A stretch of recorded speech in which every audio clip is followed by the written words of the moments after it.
Hi, my name is Jennifer, and in this video, I'm going to show you how to subtract two radical expressions.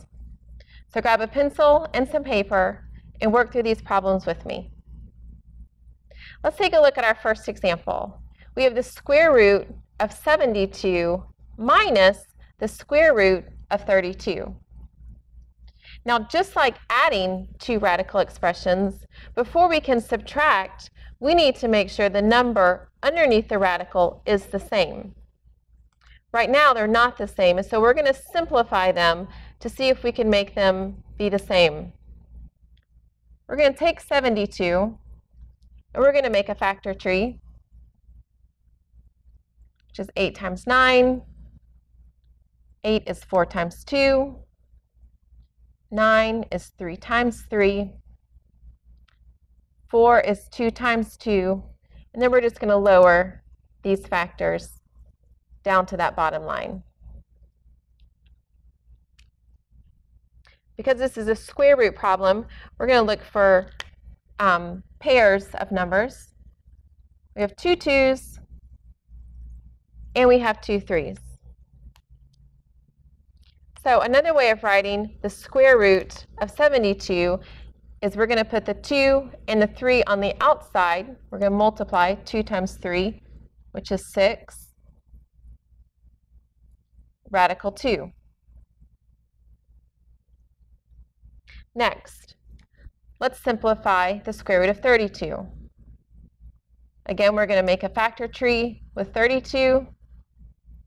8 times 4. 8 is 4 times 2. We'll go ahead and simplify this as 2 times 2, and then we'll bring the rest of these 2's down to this bottom level. Again, because it's a square root, we're looking for pairs of numbers. We have one pair of 2's, and then another pair of 2's. We're going to represent those pairs of 2 on the outside of your radical by saying 2 times 2, which is 4. So down here we're going to put minus 4. We'll draw our radical symbol, and we have a 2 left over that didn't have a partner, so it stays under the radical.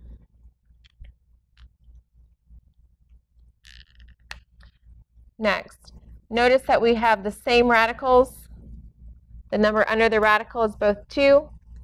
So now we're ready to subtract the whole number on the outside. So this is 6 square roots of 2 minus 4 square roots of 2, which equals 2 square roots of 2. And that's our final answer. This time we have 3 square roots of 18 minus the square root of 8. Before we can do this subtraction problem, we need to simplify the number underneath the radical. Let's start with the square root of 18. If we make a factor tree of 18, it's 2 times 9, and 9 is 3 times 3. We'll bring down that 2. Again, because it's a square root, we're looking for pairs of numbers. We have a pair of 3's. So we're going to represent our pair of 3's by bringing the 3 to the outside of the radical symbol. But notice we already have a 3 that sits there. So if we bring out another 3, we do that through multiplication. So 3 times 3 is 9.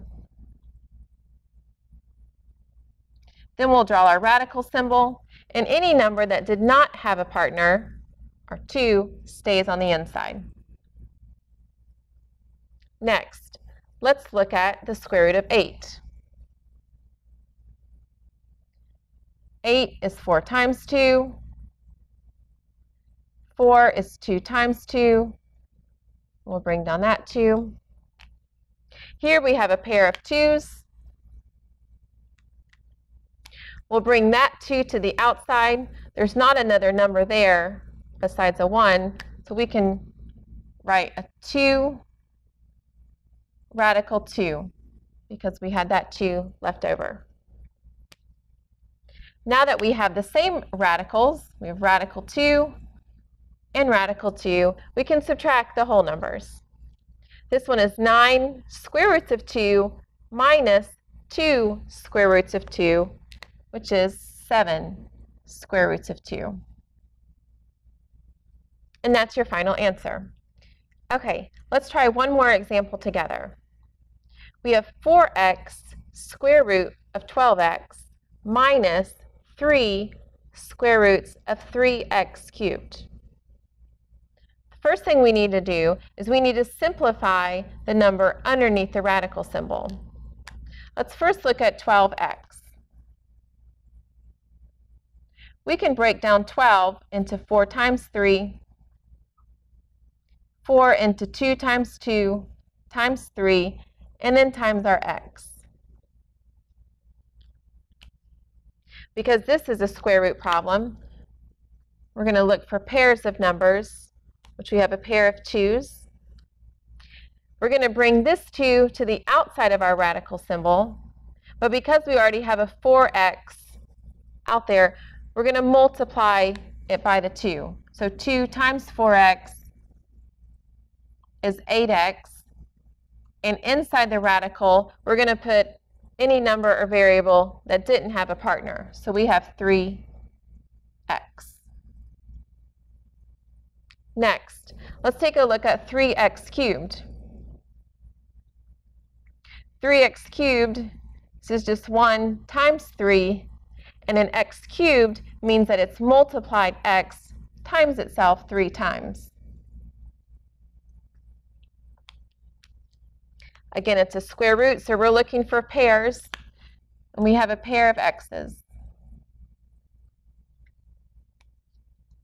We're going to take that x, and we're going to bring it to the outside. There's already a 3 out there, so we need to multiply 3 times x.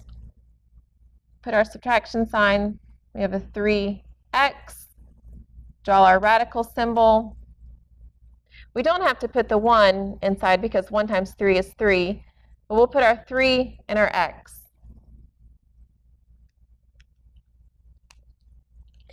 And once again, we have the same number underneath the radical symbol. So now we're ready to subtract. Because each of these on the outside are x terms, we can actually do this subtraction problem. We have 8x square roots of 3x minus 3x square roots of 3x. And that gives us an answer of 5x square roots of 3x for a final answer. Now, if you have any other questions about this topic, please contact your professor or stop by the Math Tutoring Lab or watch this video again.